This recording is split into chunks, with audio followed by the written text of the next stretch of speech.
Salutări, fetelor, și bine v-am găsit la o nouă lecție de Pilates împreună. Sper că sunteți pregătite. Din nou avem o jumătate de oră de concentrare și full power. Astăzi o să facem un Pilates pentru tonifiere. Așa că vă las din nou două playlist-uri preferate, în special al doilea. Chiar îți dă un good vibe. Iar dacă sunteți pregătite, o să venim pe genunchi și pe palme. De aici o să aducem ușor palmele mai în față decât umerii și o să mergem într-un cat cows dinamic. E chiar unul dintre exercițiile mele preferate, mai ales dacă simt că am destul de multă tensiune acumulată în spate sau dacă vreau să îmi încălzesc super bine spinarea.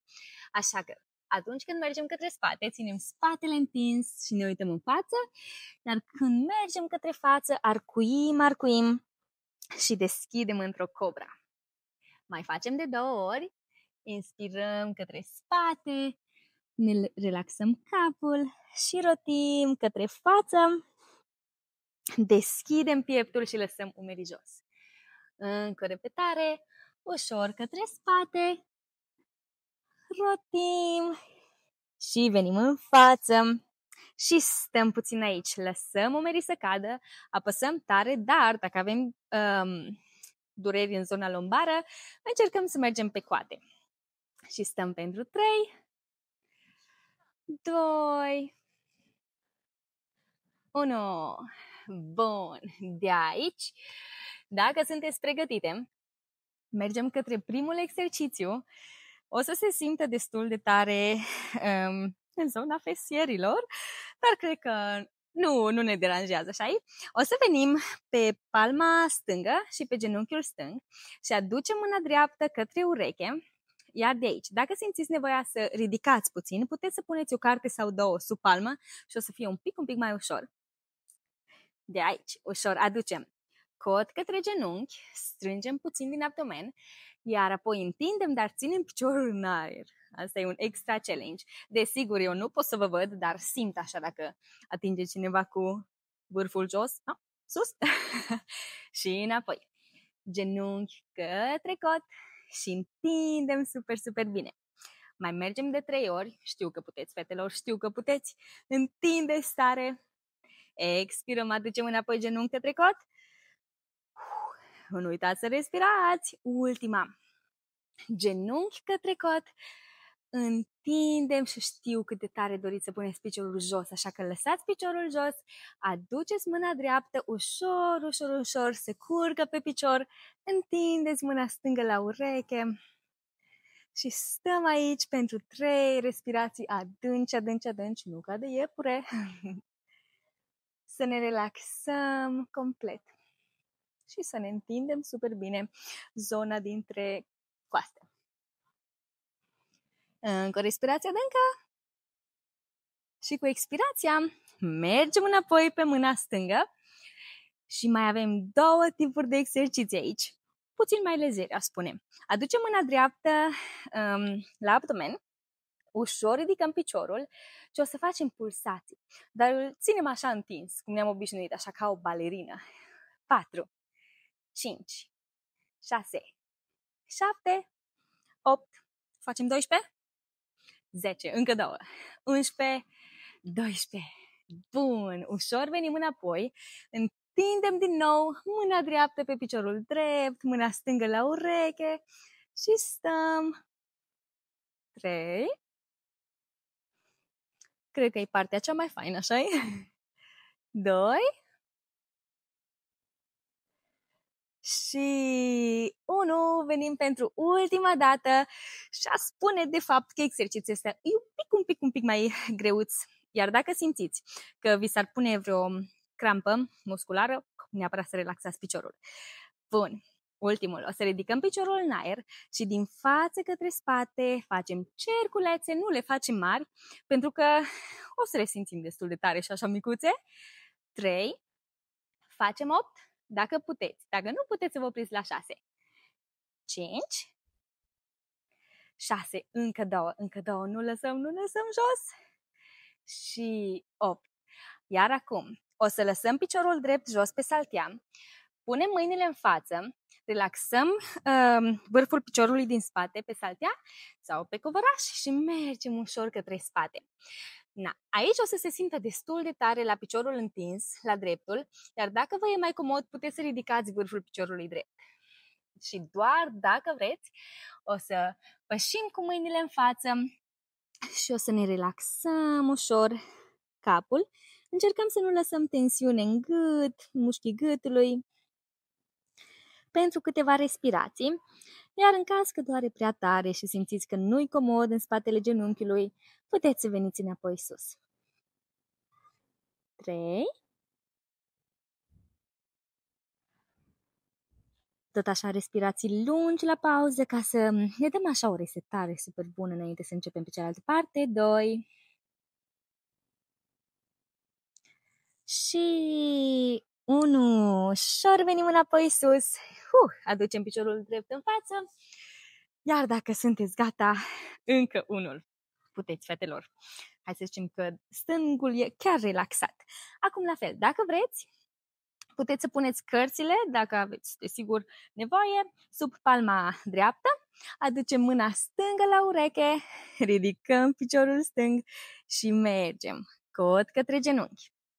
Apoi ușor, ușor, ușor, nu ne grăbim, din nou la pilates e super important să le facem lejer, să atingem acei mușchi din profunzime, întindem tare, expirăm, cot către genunchi, inspirăm întins, super, 4, mai avem încă 3 fetelor, 5, ultimele două, 6, întindem tare, tare, tare, mână, picior, ultima, 7 și ne relaxăm, aducem mâna stângă pe piciorul drept și întindem mâna dreaptă la ureche, dar dacă simțiți că e prea tare întinderea, puteți să veniți un pic mai sus cu mâna stângă. Deci ne uităm înapoi spre tavan sau puteți închide ochii. 3, respirație adânci, încercăm să încetinim ritmul respirației aici. 2, ultima, 1 și înapoi la treabă. Deja știți ce urmează, dar știu că nu e exercițiul vostru preferat, dar o să se simtă super fain pe laterale. Sunteți gata de pulsații? Let's go! Facem 12, 2, 3, 4, 5, 6, aproape, am terminat, 8, 9, 10, ultimele două, 11, 12, asta e chiar tonifiere, nu ne jucăm astăzi, întindem din nou mâna dreaptă către ureche, mergeți cât simțiți cu mâna stângă pe picior, dacă vreți închideți ochii, dacă nu, stăm și numărăm încă 2 respirații. Și ultima. Perfect. Și mai avem unul pe piciorul stâng. Aducem din nou mâna la trunchi și de aici o să facem cercuri din nou. Acum puteți să alegeți direcția. Poate e mai comod să mergeți din spate către față. 2. Din nou, doar cât simțiți că e ok. Și dacă vine vreo crampă, nu o lăsăm acolo. Mergem și întindem un pic piciorul, îl mișcăm. N-am uitat să număr, mai avem 4, 3,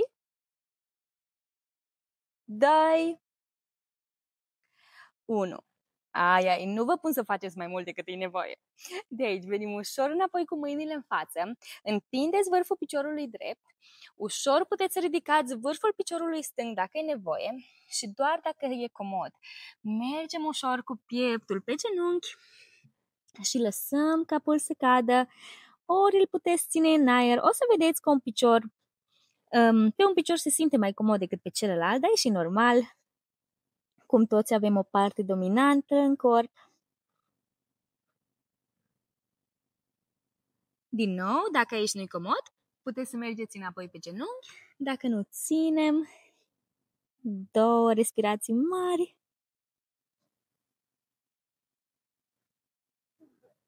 Și 1. Super! Și venim înapoi sus. Perfect! Și ne mutăm la abdomen. Cui nu-i place să facă abdomen, mai ales într-o zi frumoasă. Sper că e o zi însorită și la voi. Bun, de aici. O să ne asigurăm că avem destul loc pe spate. Să ne întindem ușor jos cu capul. Iar cu mâinile o să venim lângă urechi și de aici o să întindem piciorul stâng pe saltea sau pe covor, aducem piciorul drept la piept, dar în același timp o să ne ridicăm cu palmele pe ambele părți a piciorului drept și apoi mergem înapoi, ușor întindem piciorul drept în față și expirăm, venim înapoi sus. Tot cu dreptul, ar putea să se simtă puțină tensiune la gât, de fiecare dată când veniți înapoi în spate, să relaxați capul puțin și sus.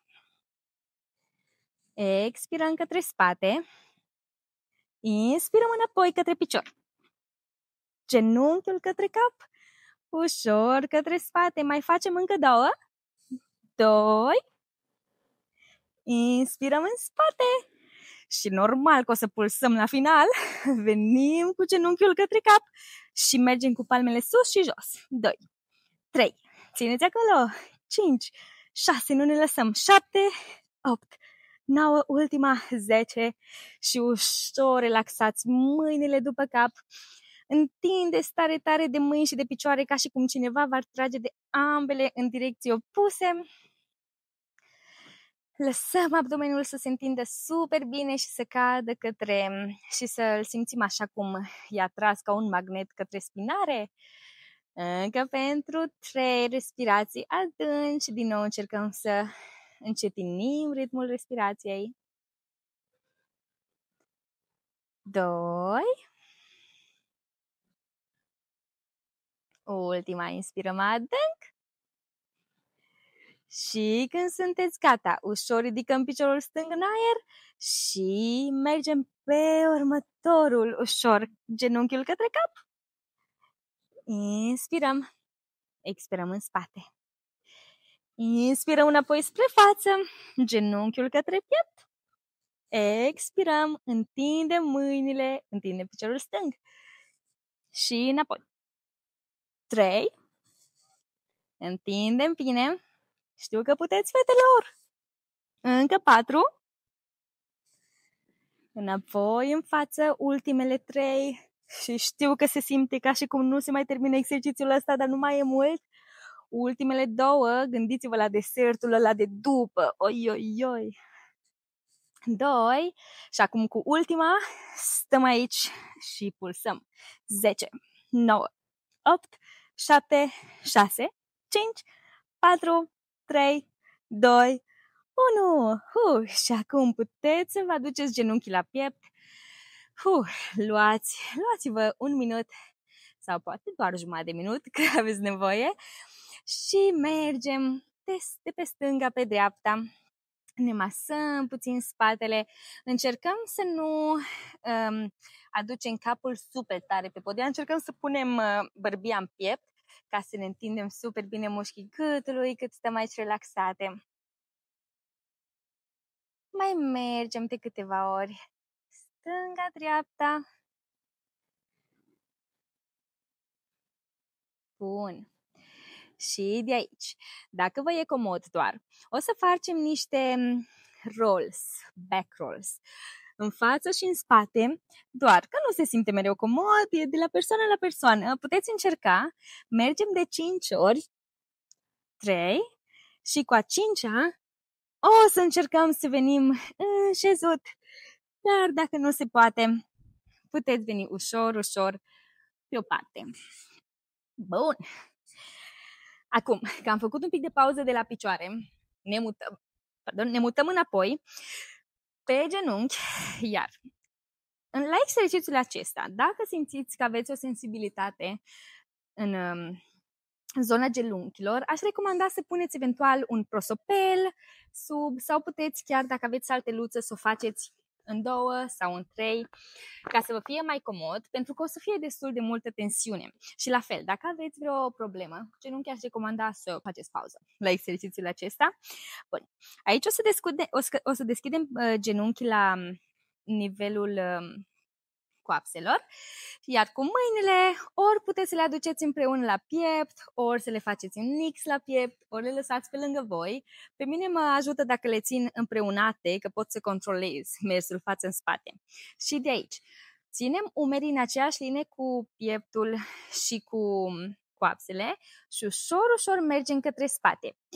Acum, aici fiecare o să simtă cât e nevoie să meargă. Nu mergeți mai mult, nu vă forțați dacă nu e super, super comod, chiar și câțiva centimetri o să facă o diferență super și o să se simtă fine. Așa că de aici ne concentrăm, mergem ușor către spate, încercăm să nu lăsăm privirea spre spate sau umerii, nu arcuim spatele, ci mergem ușor, chiar și strângem puțin din fesier și din abdomen. Spre față. Concentrare 100%. Aia e. Mai facem încă 3? Putem. Ușor, ușor, ușor. 3. Chiar o să se simtă că am lucrat cu 20 de kg la sală. Nu glumesc. 2. Și încă una, fetelor. Ultima. Și stăm acolo în spate pentru 3. Nu lăsăm. 2. Și 1. Perfect. Iar de aici, cred că aveți nevoie de o mică pauză. Mereu după niște exerciții mai tari de picioare, e important să mergem culcat sau să întindem în loc să îndoim genunchiul, că o să fie mult mai comod. Așa că ușor aduceți mâinile sub frunte, relaxați-vă fesierii complet, relaxați-vă picioarele, umerii. Stăm aici din nou și respirăm, cred că vă place partea asta, da, de fapt, cui nu-i place că e așa de fain, e așa de bună relaxarea.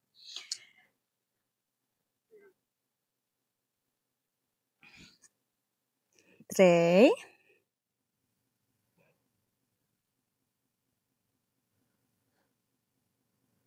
2.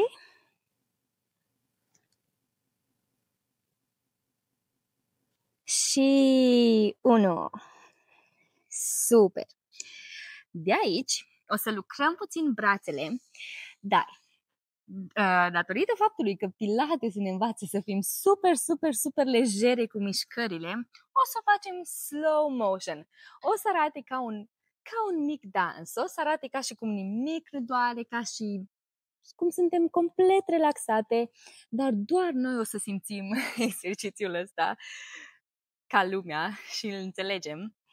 Așa că ușor o să mergem în cobra sus și jos. Se aseamănă super mult cu flotările, doar că este mult mai blând pentru spate, pentru brațe. Nu punem chiar atât de multă greutate. Inspirăm, venim în sus, puteți chiar să mergeți și cu capul spate și expirați, veniți în față. Lăsați capul să cadă. Înapoi sus. Inspirăm spre spate. Expirăm spre față.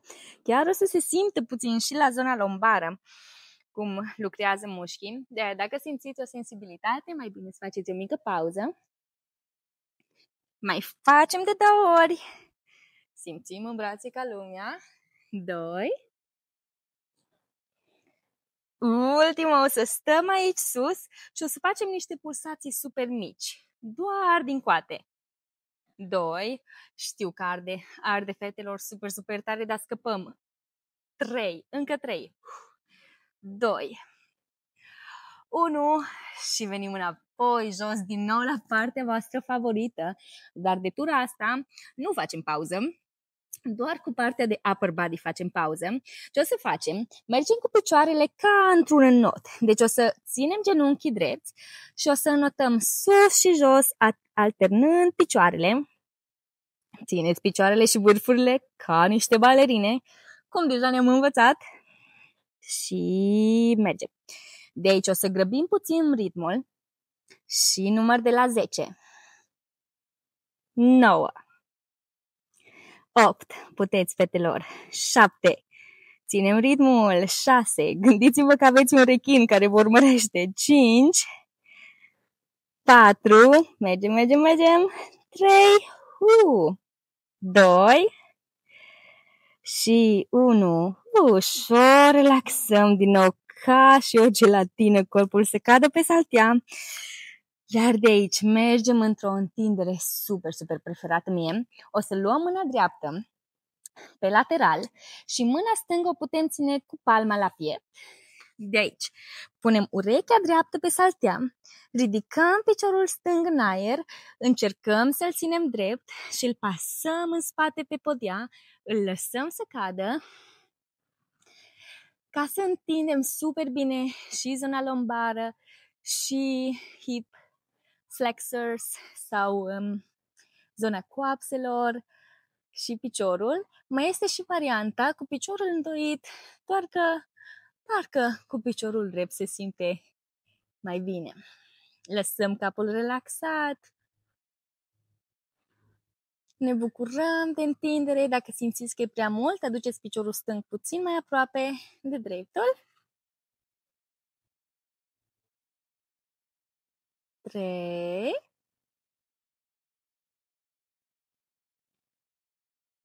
2. Și 1. Și apoi ușor, nu ne grăbim. Mergem înapoi spre mijloc. Pentru că spatele nostru e așa de sensibil, chiar nu vrem să-i dăm vreun șoc. Și întindem mâna stângă spre în afară, mâna dreaptă la piept, capul jos, întindem celălalt picior spre spate. Ne relaxăm aici și simțiți cât de tare puteți să duceți piciorul din spate, cât de departe vreți de voi, cu cât e mai departe, cu atât mai tare întinderea, dar să avem grijă și la umărul stâng, să nu-l prea solicităm. Bun. Puteți închide ochii aici. Din nou, dacă întinderea prea tare, puteți merge ușor cu piciorul drept către stângul. 3. 2. Și bine, cred că se simte când facem o pauză mai lungă între exerciții. Și ultima. 1. Bun. Acum mergem înapoi spre mijloc, la fel, super lejer. Iar dacă aveți nevoie, puteți să faceți o mică pauză de apă, să dați pauză pe video. Iar dacă nu, mergem la exercițiul următor. O să ne lăsăm înapoi pe piept, o să aducem ușor palmele către zona pieptului, venim înapoi sus pe genunchi și de aici o să punem vârfurile picioarelor pe salteluță sau pe covoraș, deschidem degetele palmelor super tare ca să avem o ancorare bună, iar apoi aducem pesierii către tavan, ne acomodăm un pic aici, putem ajusta picioarele și ținem tălpile la o distanță de o palmă. Iar de aici o să venim cu genunchiul drept către piept, dar o să venim într-un plank sau într-o planșă și ne uităm în față. Iar apoi aducem piciorul drept înapoi în spate, lăsăm jos, luăm piciorul stâng, îndoim genunchiul, înapoi în plank, ne uităm în față și înapoi în spate. Exercițiul ăsta, cu cât îl facem mai lejer și cu cât ne concentrăm mai bine pe el, cu atât de tare se simte. Ușor piciorul drept înapoi în spate, următorul la piept, apăsăm și în palme ca să simțim cum lucrează umerii, ne uităm în față și spate. Puteți, fetelor, încă un pic. Următorul genunchi la piept, ne uităm ori pe salteluță, ori în față și spate. Următorul, chiar că tonifiere ca lumea astăzi. Mai avem o repetiție pe fiecare picior, o repetare, genunchi la piept, talpă în spate, ultimul, știu că vă doare, dar ultima repetare și înapoi pres pe spate, iar de aici deschidem genunchii și aducem pe saltea Și ne relaxăm într-un child pose, dar dacă vreți să vă relaxați și palmele și mâinile, puteți să vă prindeți coatele și să vă relaxați fruntea pe încheietura mâinilor. Încercăm să ne întindem coatele mai în față ca să cadă umerii pe salteluță sau aproape de salteluță. Și stăm. Ne bucurăm de întindere pentru încă 15 secunde. Și vreau să vă anunț că nu a mai rămas mult. Deci dacă ați rămas până acum, sunteți power, fetelor, power, power, power. Sau cine știe, din nou, poate avem chiar băieți printre noi. Dacă și-a adus cineva soțul, sunteți super, super top. Cu toate că știi că Pilates e așa mai elegant de fete. Bun. Și de aici, pentru ultimele 2 exerciții, o să venim înapoi în șezut. Cred că mi-a fost dor să ne întorcem puțin din upside down version. Bun. Și o să mergem înapoi spre spate, deci să fiți sigure că aveți destul spațiu către cap, pentru cap și pentru umeri. Și de aici o să facem un exercițiu puțin mai lejer, o să lăsăm palmele și mâinile paralele pe podea, aducem genunchii la 90 de grade și chiar puteți, dacă vreți, să puneți încheieturile picioarelor împreună ca să vă fie mai ușor. Și de aici, ușor, ușor mergem către dreapta, doar cât simțiți că e comod și apoi aduceți picioarele înapoi spre mijloc și spre stânga. Era să zic ceva în engleză. Vai! M-am murdărit cu un pic de engleză pe la gură. Mă scuzați, fetelor, dacă mai îmi iese din când în când câte un cuvânt în engleză, înapoi cu picioarele sus. Și expirăm pe cealaltă parte. Vedeți cum vă e mai comod. Puteți să țineți gleznele împreună sau puteți separate. Este puțină intensitate și aici, dar cred că nu e cel mai rău exercițiu. Mai avem o repetare pe fiecare parte. Ușor jos. Inspirăm. Înapoi pe cealaltă parte. Bun. Și de aici. Aducem ușor picioarele spre tavan. Și o să facem forfecări ușor doar până la jumătate. Ca să nu ne supra-solicităm spatele. Și înapoi sus. Bun. Nu facem multe. Mai facem de 2 ori. Până la jumătate. Și înapoi sus. Ultima repetare. Jos. Și înapoi ușor, ușor, ușor sus. Iar de aici aducem din nou genunchii la piept. Ușor separăm genunchii, ținem tălpile împreună. Aducem mâinile din interior și ne prindem ori de tălpi, ori de glezne. Și lăsăm umerii să se relaxeze către podea. Ne imaginăm că ne împinge cineva genunchii spre în afară, că ține acolo o tensiune, dar noi păstrăm tălpile către zona pelviană. Putem să relaxăm mușchii feței aici puțin, relaxăm fruntea. Respirăm încă puțin aici adânc.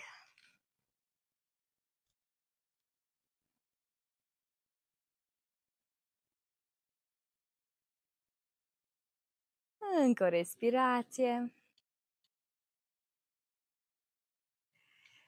Bun. Și am ajuns la ultimul exercițiu. Dacă vreți, puteți să faceți din nou aceste rotații față-spate ca să ajungem ultima dată în șezut. Dacă nu, puteți să vă ridicați ușor pe lateral. Bun. Iar de aici. Sigur ați mai auzit de exercițiul ăsta. E unul clasic, așa, bărcuță, doar că o să pulsăm cu mâinile. De aici. E important să vă găsiți un punct comod pe fesieri. Iar mai apoi, ușor, ținem picioarele din spate ca să le întindem puțin sus. La fel, dacă nu-i comod, puteți să le țineți un pic îndoite. Ușor le ridicăm, pieptul sus, mâinile pe lângă corp, ajustăm nivelul și mergem. 1, 2, 3, 4, 5, 6, 7, 8, 9, 10, încă 2 seturi. 1, 2, nu lăsăm picioarele jos, fetelor, puteți. 6, 7, 8, 9, 10, ultimul set, lăsăm picioarele un pic mai jos. 1, 2, 3, ultimul, 5, 6, 7, 8, 9, 10 și venim înapoi sus. Trebuie să vă dau un big aplauz că meritați. Deci chiar dacă ați stat cu mine până acum, aș vrea să vă întâlnesc, să vă dau câte ciocolată la fiecare, că meritați după treaba asta asiduă. Bun. Iar ca să ne relaxăm puțin spatele și abdomenul și umerii, o să mergem într-o inspirație adâncă cu mâinile sus, iar apoi o să expirăm tare către podea. Apoi ușor mergem din nou, inspirăm, venim cu mâinile sus, ne uităm către palme, expirăm cu impuls. Mai repetăm de 2 ori, inspirăm, venim înapoi sus, ridicăm palmele, expirăm spre podea și mai facem o ultimă repetare, iar cu asta o să rămânem jos, mergem, expirăm și puteți să vă prindeți ori gleznele, ori tălpile, cum vă este mai comod și ușor relaxăm capul spre genunchi. Din nou, nu e cea mai comodă postură, dar e super important să ne întindem partea de mușchi a picioarelor din spate. 3, stăm acolo. 2, aproape am terminat. Și 1. Bun, de aici lăsați palmele pe podea, ușor vertebră cu vertebră, venim înapoi sus, iar ca să terminăm super relaxant, venim pe genunchi, punem vârfurile picioarelor jos și ușor ne aducem genunchii în aer, ridicăm, să întindem picioarele. Iar înainte să ne rotim cu totul, o să ne prindem coatele aici. Din nou, asta este o întindere extrem de importantă, chiar ajută super mult dacă aveți dureri de spate. Încercați să lăsați spinarea să se întindă, să se lungească cu totul, ca și cum ați avea capul prins de un fir de ață. Și de aici ușor mergem stânga-dreapta. Dacă vă lăsați cu totul relaxate, chiar o să fie o senzație de antigravitație. Super fain. Mai mergem de câteva ori stânga-dreapta, puteți să țineți ochii închiși aici. Nu lăsați nicio tensiune în umeri, în coate, în gât sau în cap.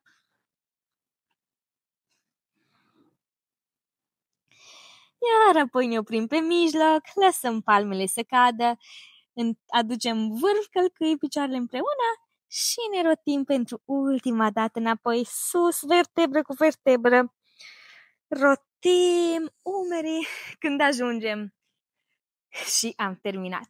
Felicitări, fetelor, din nou!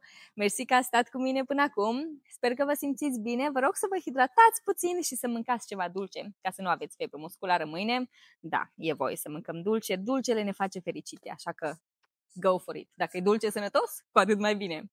Mulțumesc și ne vedem în următoarea clasă!